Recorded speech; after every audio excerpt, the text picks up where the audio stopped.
नमस्कार विद्यार्थियों, आपका श्री राणाबाजी यूट्यूब चैनल में स्वागत है। आइए आज हम इंग्लिश ग्रामर के टेंस चैप्टर के अध्ययन करेंगे।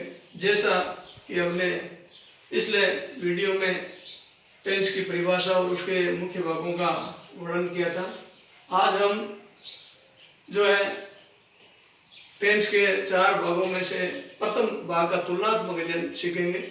Comparative study of tenses. तो इनका अपन निम्न बिंदुओं के आधार पर अध्ययन करेंगे, जिसमें पहला है बेस ऑफ डिफरेंस, यानी अंतर का जो आधार है वो क्या है।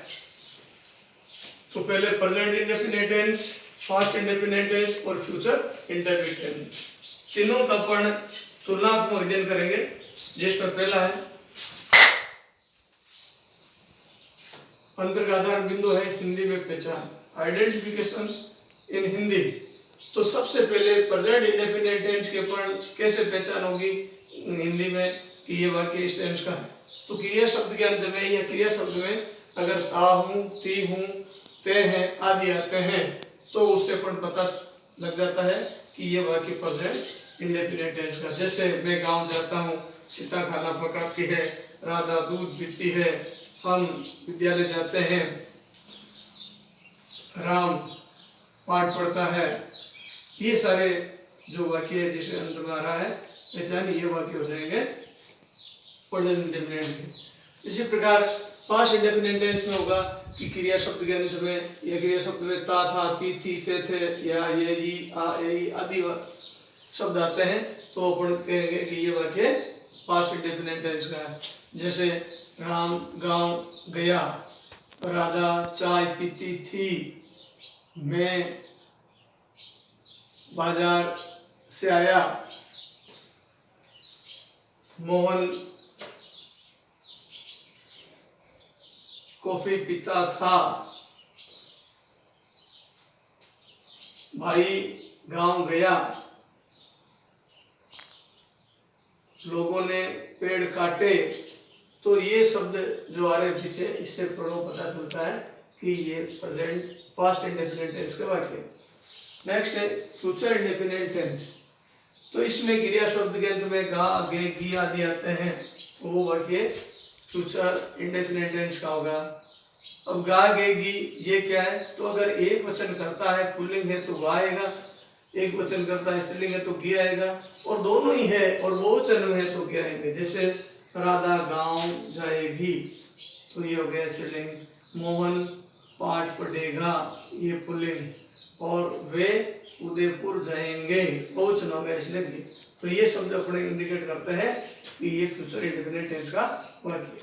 नेक्स्ट चलते हैं क्रिया का रूप। तो अपन पढ़ते हैं क्रिया के 3 फॉर्म्स ऑफ वर्ब। क्रिया के 3 रूप पढ़ते हैं, जिसमें पहला वर्ब की फर्स्ट फॉर्म जिसको प्रेजेंट फॉर्म कहते हैं, दूसरा वर्ब की पास्ट फॉर्म जिसको पास्ट फॉर्म कहा जाता है, और तीसरा है पास्ट पार्टिसिपल फॉर्म जिसको अपन थर्ड फॉर्म के नाम से जानते हैं।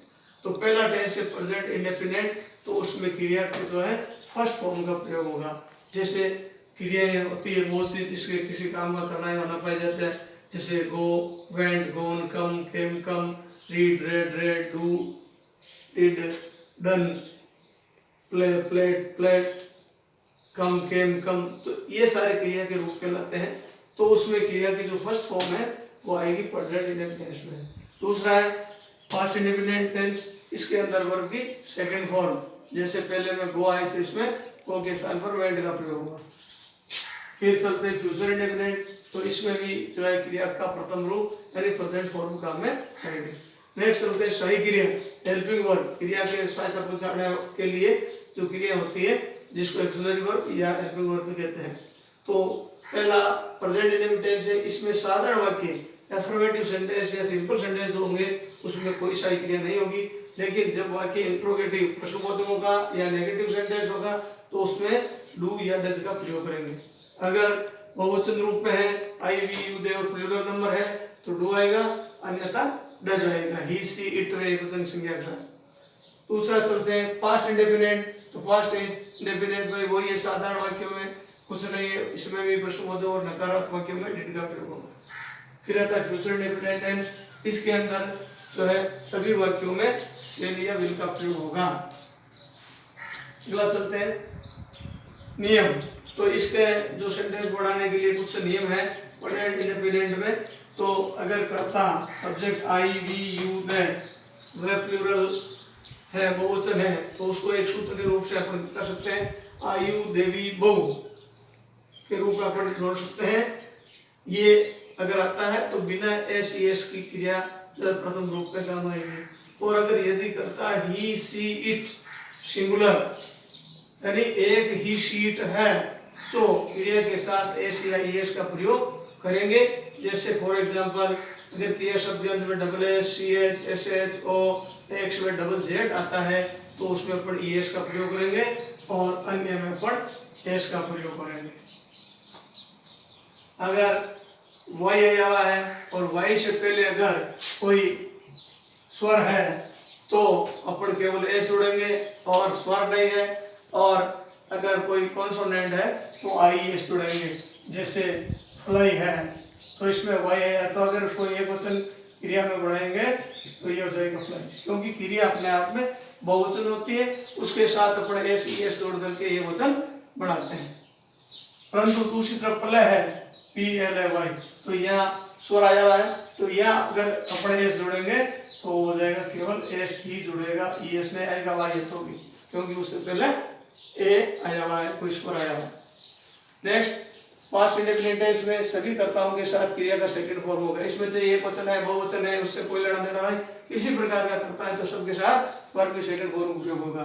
थर्ड में चलते हैं फ्यूचर इंडेफिनिट टेंस। इसमें आई और वी के साथ में शेल क्रिया का प्रयोग होता है और अदर्स बाकी सभी कर्ताओं के साथ में विल का प्रयोग होता है। आधुनिक काल में अपन सबके साथ में भी विल का प्रयोग किया जा सकता है। प्रमुख क्रिया विशेषण मेन एडवर्स। अब इसमें जो पहले पढ़े थे हिंदी में पहचान, और मेन एडवर्स जो है वो अंग्रेजी की पहचान है, जिसमें पढ़े बहुत से कंपटीशन एग्जाम में भी पूछा जा सकता है और बोर्ड कक्षाओं में भी पूछा जाता है। मान लो 8वीं में है, 10वीं में है, तो क्रिया का सही रूप कैसे भरें, तो उसके लिए इन शब्दों का जानकारी होना जरूरी है।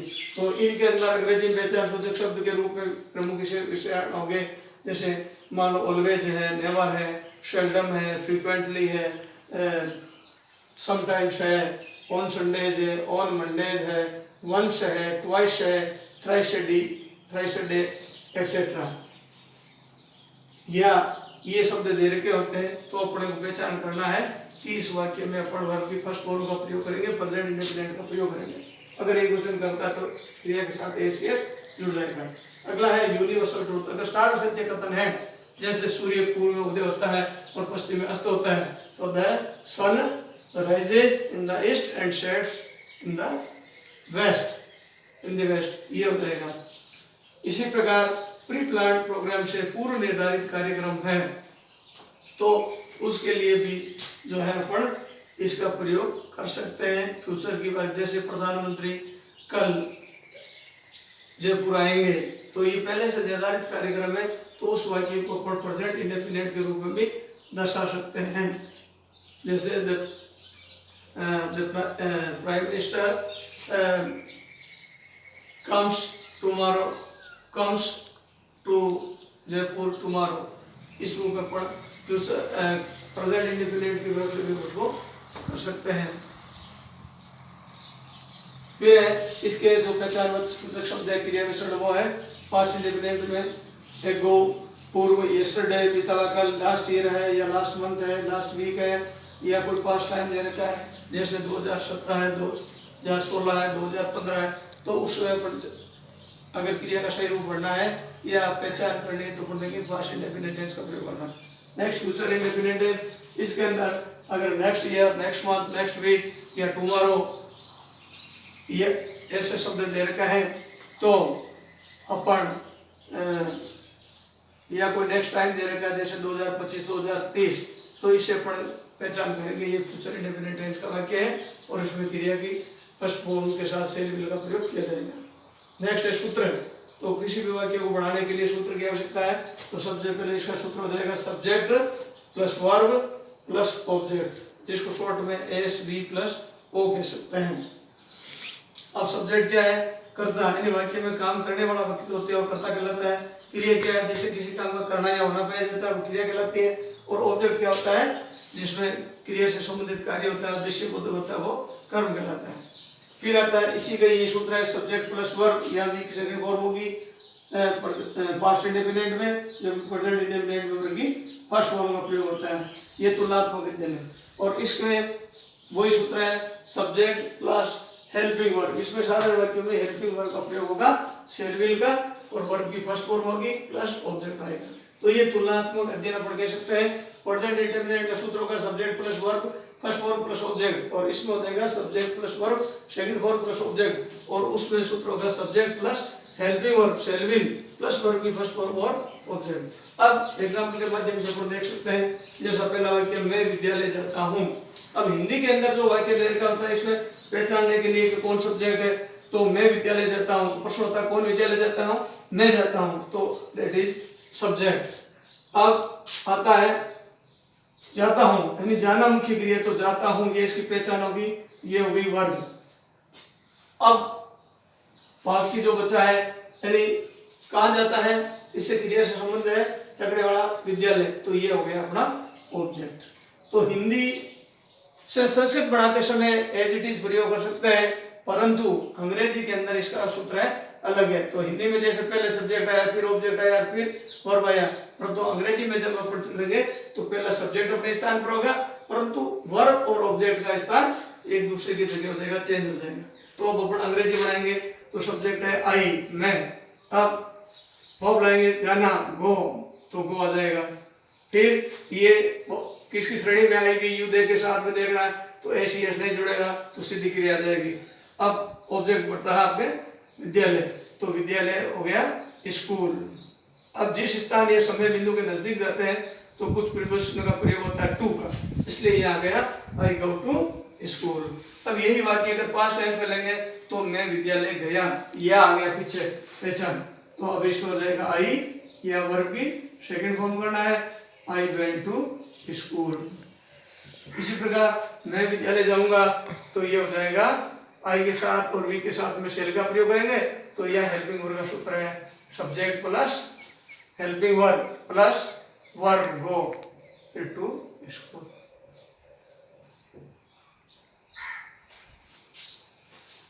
इसी प्रकार अगला वाक्य है राम पत्र लिखता है, तो यहाँ पत्र लिखने का काम कौन करता है, Ram, that is subject Ram. क्या करता है, लिखना, लिखता है क्रिया, तो राइट।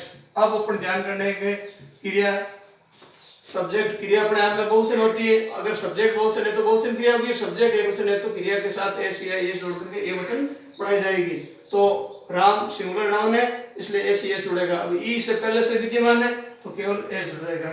अब ऑब्जेक्ट क्या बता, पत्र, तो पत्र जिसको पढ़ेंगे ए लिख सकते हैं आर्टिकल का प्रयोग, तो writes a letter, Ram writes a letter, Ram ने पत्र लिखा, आ गया, तो ये भूतकाल का सेंटेंस हो गया। तो राम, अब राइट की सेकंड फॉर्म क्या कर देंगे, रोट, वर्ब की सेकंड फॉर्म का प्रयोग, या वर्ब की फर्स्ट फॉर्म है या second form, Ram wrote a letter.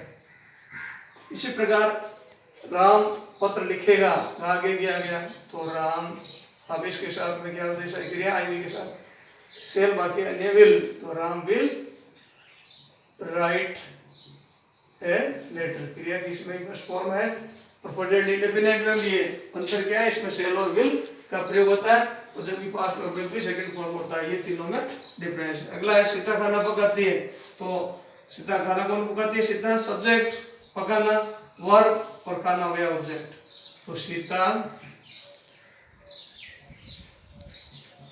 पकाना कुक कहते हैं, तो सीता की सिंगुलर नाउन है, एक वचन करता है, तो इसके साथ में एस एस लगेगा, तो इसमें आ जाएगा एस, कुक्स फूड। इसी प्रकार सीता ने खाना पकाया, तो यहाँ जाएगा Sita second form cookie cooked food. इसी प्रकार सीता खाना पकाएगी, तो सीता हेल्पिंग वर्ब हो जाएगा, subject plus helping verb plus verb cook, और फिर हो जाएगा food, Sita will cook food. इस प्रकार से ये वाक्य पढ़े बढ़ जाएंगे, किसी के साथ भी पढ़ जोड़ सकते हैं। इसी प्रकार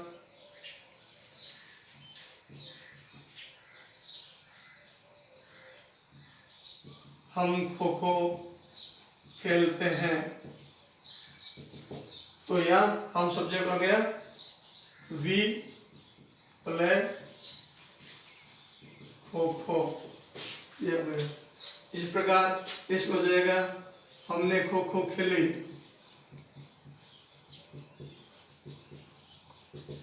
तो यह हो जाएगा वी और की सेकंड फॉर्म हो जाएगी प्लेड और खो खो। हो जाएगा हम खो खो खेलेंगे,